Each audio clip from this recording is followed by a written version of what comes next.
Kazema, bonjour. Comment vous est venue l'idée de ce film? C'est une aventure extraordinaire pour ces dessinateurs de bande dessinée qui se retrouvent dans une grotte. Alors en fait, l'idée ne vient pas de moi, j'ai été sollicité par ces dessinateurs et aussi par le parc régional du Quercy qui avait envie de faire une expérience dans une grotte près de la grotte de Pêche-Merle en invitant donc, ces 7 artistes dont certains avec qui j'avais travaillé, notamment à l'ASCO 2, on avait fait une expérience il y a quelques années.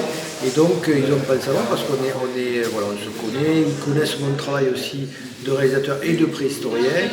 Et en tant que préhistorien, j'ai défendu l'idée qu'on était aux origines de la narration nordique, c'est-à-dire de la bande dessinée, dès les temps préhistoriques. Donc voilà, j'ai été invité et donc j'ai eu pour mission, quelque part, de capter cette expérience sur 10 jours, d'être le témoin, d'être le plus effacé possible, de filmer humblement ce qui allait se produire, d'être à leur côté pendant toute l'expérience.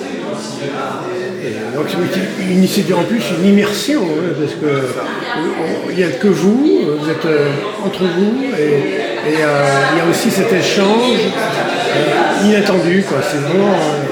C'est ça, l'intention c'est vraiment de se placer en immersion aux côtés des artistes, c'est d'être avec eux au plus près, et en se plaçant en immersion, en écoutant, en regardant au plus près, finalement on place le spectateur au cœur de cette expérience. C'était vraiment ça, c'est pour ça que l'intention de réalisation était de m'effacer au maximum en tant que technicien et réalisateur, et donc mon collaborateur, d'être le plus fantomatique possible pour être au plus près et placer donc le spectateur au plus près de l'expérience. Une question subsidiaire, alors quelles sont les grottes que vous conseillez de visiter ici en vallée de la Vézère? On voit que le film va à Pêche-Merle, à Limeuil, mais il y a plein d'endroits. Alors là, vous avez l'embarras du choix. Évidemment, vous avez l'ASCO 4, les répliques de l'ASCO 2, l'ASCO 4. Évidemment, l'original étant, vous savez très bien.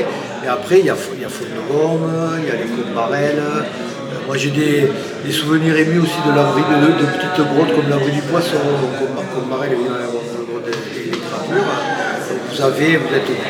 Vous êtes le centre de l'art préhistorique, donc vous avez vraiment l'embarras du choix. Alors c'est étonnant parce que vous avez eu l'œil de regard, vous avez regardé et c'est ce que vous expliquiez au début de la séance,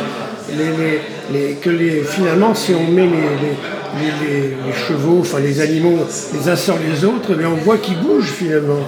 Alors c'est-à-dire que, pas dans tous les cas, mais il y a toujours des cas durant l'art paléolithique où certains artistes sont allés un peu plus loin que les autres et ont essayé de décomposer le mouvement en plusieurs images. Alors c'est pas un phénomène général, c'est lié certainement à certains individus. On a des cas à Lascaux, on a des cas à Chauvet, on a des cas dans les Pyrénées, etc. où on sent bien que les artistes essayent de pousser dans ces derniers retranchements la représentation du mouvement. Et là, par des petits traits ou par des superpositions de pattes, ils arrivent à donner cette sensation-là. Et ça, c'est formidable parce qu'on sent bien qu'on est au-delà de la simple représentation, on n'est pas loin finalement du cinéma. Oui, parce que vous avez repris simplement les vrais dessins et si on ils sont juxtaposés, quand on les met les uns sur les autres, tout de suite on a l'impression que vraiment c'est le même. C'est-à-dire que j'ai pris le cas de plusieurs images où on a plusieurs pattes par exemple, et après j'ai individualisé chaque image pour voir ce que ça donnait par le biais de logiciel, en les superposant les uns sur les autres, pour voir ce que ça donnait. Et là, fréquemment, on voit bien que cette succession elle est cohérente, on n'a pas affaire à de simples erreurs ou de simples repentirs, comme c'est parfois le cas, évidemment. Ça peut être des corrections, mais à partir du moment où on a affaire quand même à des professionnels de l'image qui connaissent bien leur travail, on n'est pas obligé de reproduire 10 fois la même patte, 5 fois la même patte. Il y a quelque chose d'autre, cette envie donc, de mouvement. Donc vous serez aux ESI bientôt pour représenter? Alors je serai aux ESI le 10 octobre à l'occasion de l'inauguration de l'expo Pigment, de l'ouvrage qui correspond donc, au film Rupestre, ouvrage où j'ai eu la chance de participer auprès des 7 dessinateurs. Donc une exposition démarre au pôle international de la préhistoire et se poursuivra pendant plusieurs mois.